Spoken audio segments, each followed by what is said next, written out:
बृजभूषण शरण सिंह का जन्म 6 जनवरी 1957 को उत्तर प्रदेश के गोंडा जिले के विश्रोहरपुर नामक एक गांव में हुआ।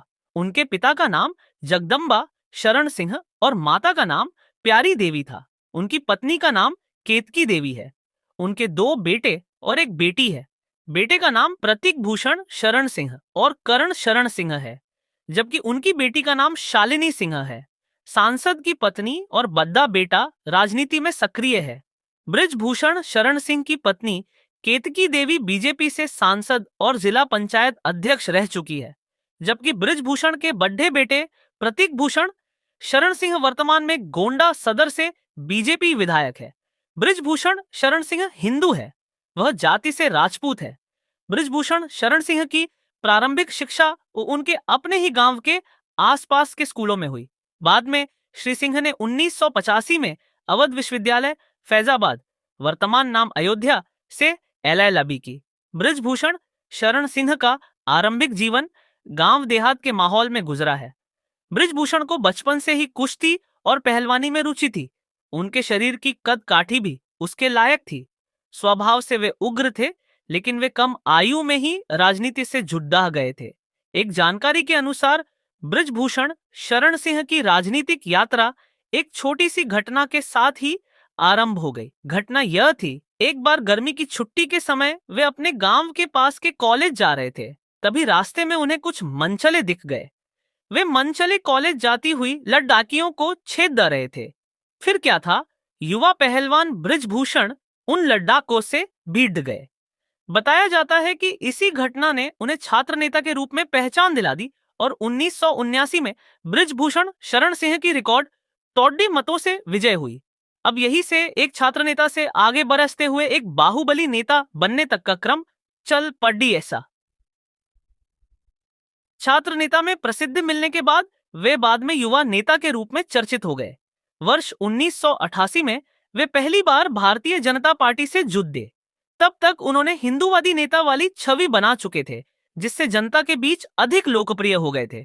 वर्ष 1991 में 10वीं लोकसभा के लिए भाजपा ने पहली बार उन्हें गोंडा लोकसभा क्षेत्र से टिकट दिया और उन्होंने अपने पहले चुनाव में रिकॉर्ड तोड़ जीत के बाद यह साबित कर दिया कि वे जनता के बीच बहुत लोकप्रिय नेता है। वर्ष 2009 में 15वीं लोकसभा के लिए सपा ने उन्हें उत्तर प्रदेश के कैसरगंज से टिकट दिया। पार्टी बदल गई मगर जीत नहीं थमी। बृजभूषण शरण सिंह इस बार भी जीत गए, लेकिन जल्द ही उन्हें पार्टी बदलने पर भूल का आभास हुआ, क्योंकि सपा की नीति हिंदू विरोधी होती थी। परिणाम यह हुआ कि 2014 में उन्होंने 16वीं लोकसभा चुनाव से ठीक पहले अपनी पुरानी पार्टी में घर वापसी कर ली और वे फिर से भाजपा के एक जिताऊ उम्मीदवार साबित हुए। पार्टी ने उन्हें इस बार कैसरगंज से लोकसभा निर्वाचन क्षेत्र के लिए टिकट दिया और पहले की तरह उनकी फिर से जीत हुई। भाजपा में इसी वर्ष से मोदी युग शुरू हो चुका था और बृजभूषण शरण सिंह मोदी सरकार के पहले टर्म में जीतकर उनके शासन में सांसद बने। महिला पहलवान यौन उत्पीड़न मामले से जुड़ी बड़ी खबर कैसरगंज से बीजेपी सांसद और भारतीय कुश्ती संघ DLFI के पूर्व चीफ बृजभूषण शरण सिंह पर आरोप हुए तय। वही आज कैसरगंज में बृजभूषण शरण सिंह ने मीडिया में दिया बड़ा बयान। इस दौरान बृजभूषण शरण सिंह ने महिला पहलवानों के यौन शोषण के आरोपों को किया खारिज। उन्होंने कहा, मेरे ऊपर लगे आरोप हैं झूठे। अगर आरोप साबित हुए तो मैं खुद लटक जाऊंगा फांसी पर। अब कोर्ट को सबूत देने का आ गया है वक्त। अभी चुनाव चल रहा है। मेरे साहबजादे बेटा लड़ रहे हैं चुनाव जीतने दीजिए, फिर आगे की रणनीति पर करूंगा बात। बता दें, शुक्रवार को दिल्ली की राउज एवेन्यू कोर्ट ने 5 महिला पहलवानों से यौन शोषण के आरोप में बृजभूषण पर किए हैं आरोप तय। कोर्ट ने कहा कि पुलिस की चार्जशीट में आरोप तय करने के लिए हैं पर्याप्त सबूत। पुलिस रिकॉर्ड्स के अनुसार बृजभूषण शरण सिंह के ऊपर 1974 से लेकर 2007 के बीच 38 आपराधिक मामले दर्ज किए हैं। विशेष रूप से FIR सख्त गैंगस्टर और गुंडा अधिनियम, चोरी, डकैती, हत्या, आपराधिक धमकी, हत्या का प्रयास और अपहरण सहित विभिन्न आरोपों में आरोपी पाए गए हैं। मई 1992 में वह बाबरी मस्जिद विध्वंस, मामले में 39 अन्य लोगों के साथ सीबीआई ने गिरफ्तार किया था, लेकिन बाद में 2020 में भारत के सर्वोच्च न्यायालय ने उसे बरी कर दिया। उसे पर कथित तौर पर मुंबई में जेजे हॉस्पिटल में शूटआउट करने और दाऊद इब्राहिम के सहयोगियों की मदद करने के लिए 1993 में आतंकवादी विघटनकारी गतिविधियों अधिनियम के तहत आरोप लगाया गया था, लेकिन कई महीने जेल बिताने के बाद फिर उसे रिहा कर दिया गया। 2022 में web portal the Lallan top के साथ एक वीडियो इंटरव्यू में बृजभूषण ने कहा कि मैं अतीत में एक हत्या की है। लोग कुछ भी कहें, मैंने एक हत्या की है। मैंने तुरंत उसे व्यक्ति की गोली मारकर हत्या कर दी जिसने रविंद्र की हत्या की थी। आपको बता दें कि रविंद्र सिंह बृजभूषण शरण सिंह का करीबी दोस्त था। 28 अप्रैल 2023 को सुप्रीम कोर्ट के दखल के बाद ही दिल्ली पुलिस ने उनके खिलाफ एफआईआर दर्ज की। इनमें से एक फिर नाबालिग के खिलाफ अपराध के लिए पोक्सो अधिनियम के तहत दर्ज की गई थी। पहलवानों की शिकायत पर दूसरी एफआईआर दर्ज की गई। इंडियन एक्सप्रेस की एक रिपोर्ट के अनुसार 2 महिला पहलवान शिकायतकर्ताओं ने 21 अप्रैल 2023 को पुलिस की शिकायत में बताया कि बृजभूषण उनकी सास की जांच करने के बहाने उनके स्तन और पेट छूता था। विनेश फोगाट ने इसके ऊपर यह आरोप लगाया है कि 2020 श्री कृष्णाकालीन ओलंपिक में पदक चूक जाने से बृजभूषण ने उनको काफी मानसिक रूप से परेशान और प्रताड़ित किया था और जान से मारने की भी धमकी दी थी।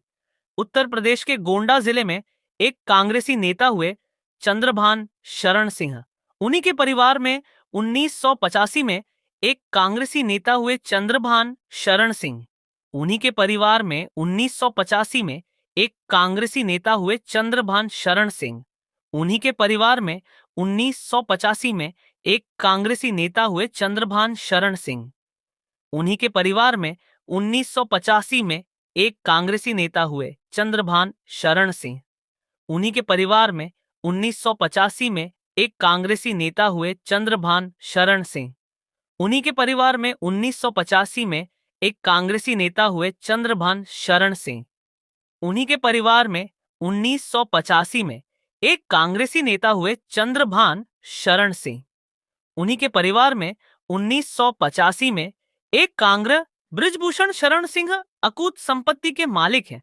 उनके 54 से अधिक महाविद्यालय और विद्यालय, नर्सिंग कॉलेज चलते हैं।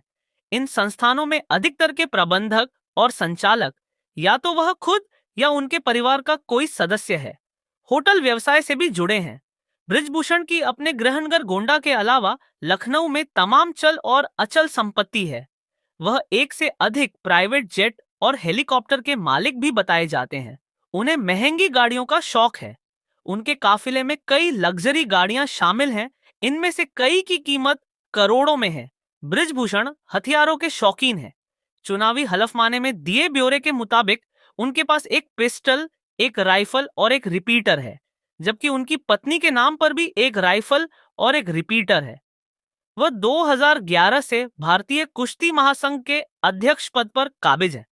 उत्तर प्रदेश के गोंडा जिले के विश्वहरपुर में 8 जनवरी 1957 को बृजभूषण शरण सिंह का जन्म हुआ। उनके पिता चंद्रभान शरण सिंह कांग्रेसी हुआ करते थे। कॉलेज के दिनों से ही बृजभूषण छात्र राजनीति में सक्रिय हो गए थे। 70 के दशक में केएस साकेत महाविद्यालय, अयोध्या में महामंत्री बने। बाबरी मस्जिद विध्वंस मामले में लालकृष्ण आडवाणी, कल्याण सिंह, मुरली मनोहर जोशी समेत जो 40 नेता आरोपी बनाए गए, उनमें बृजभूषण शरण सिंह का नाम भी शामिल था। हालांकि स्पेशल सीबीआई कोर्ट ने 30 सितंबर 2020 को बाबरी विध्वंस के सभी आरोपियों को बरी कर दिया था। छात्र राजनीति और जन्मभूमि आंदोलन की वजह से बृजभूषण शरण सिंह अपने क्षेत्र में काफी लोकप्रिय हो चुके थे। भाजपा ने जब 1991 में बृजभूषण शरण सिंह को लोकसभा का टिकट दिया, तब इनके खिलाफ 34 आपराधिक मामले दर्ज थे। वह बड़े अंतर से चुनाव जीते थे। बृजभूषण शरण सिन्हा को लेकर सबसे बड़ा विवाद तब हुआ था जब उन पर अंडरवर्ल्ड के साथ जुड़ाव के आरोप लगे। वर्ष 1996 में जब बृजभूषण टाड़ा के तहत तिहाड़ जेल में सजा काट रहे थे, तब उनकी पत्नी केतकी सिंह ने गोंडा लोकसभा सीट से चुनाव लड़ा और कांग्रेस के आनंद सिंह को 8 लाख वोटों से हराया। बाद में सीबीआई ने इन सभी आरोपों से बृजभूषण को बरी कर दिया। भाजपा ने गोंडा से 2004 के लोकसभा चुनाव में बृजभूषण का टिकट काटकर घनश्याम शुक्ला को अपना उम्मीदवार बनाया था। 26 अप्रैल 2004 को वोटिंग वाले दिन घनश्याम शुक्ल का रोड एक्सीडेंट में निधन हो गया। बृजभूषण शरण सिंह बीजेपी छोड़कर सपा में शामिल हो गए। वर्ष 2009 का लोकसभा चुनाव उन्होंने कैसरगंज सीट से सपा के टिकट पर लड़ा और जीत दर्ज की। फिर 2014 के लोकसभा चुनाव से पहले उनकी बीजेपी में घर वापसी हो गई और तब से वह कैसरगंज से बीजेपी के सांसद हैं। साल 2009 के चुनावी हलफनामे में बृजभूषण शरण सिंह ने बताया था कि वह करीब 10 करोड़ रुपए 9,79,05,402 की प्रॉपर्टी के मालिक हैं, जबकि उन पर 6 करोड़ से ज्यादा 6,15,24,735 की देनदारी है। बृजभूषण सिंह कुल 40 करोड़ 1,85,787 करोड़ की चल अचल संपत्ति के मालिक हैं, तो उनकी पत्नी के पास 63 करोड़ 4,44,541 करोड़ की चल अचल संपत्ति है।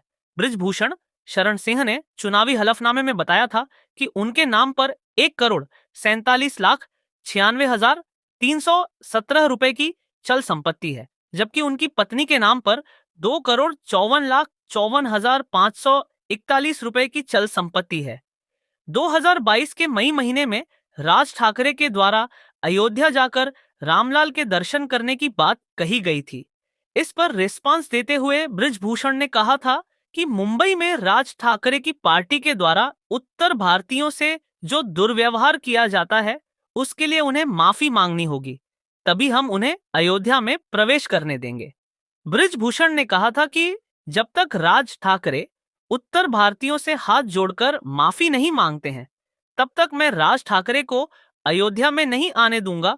बृजभूषण शरण सिंह को साल 1990 के आसपास में अंडरवर्ल्ड डॉन दाऊद इब्राहिम के लोगों को सहायता देने के लिए और उन्हें शरण देने के लिए आतंकवादी और विघटनकारी गतिविधि अधिनियम टाडा के अंतर्गत गिरफ्तार किया गया था।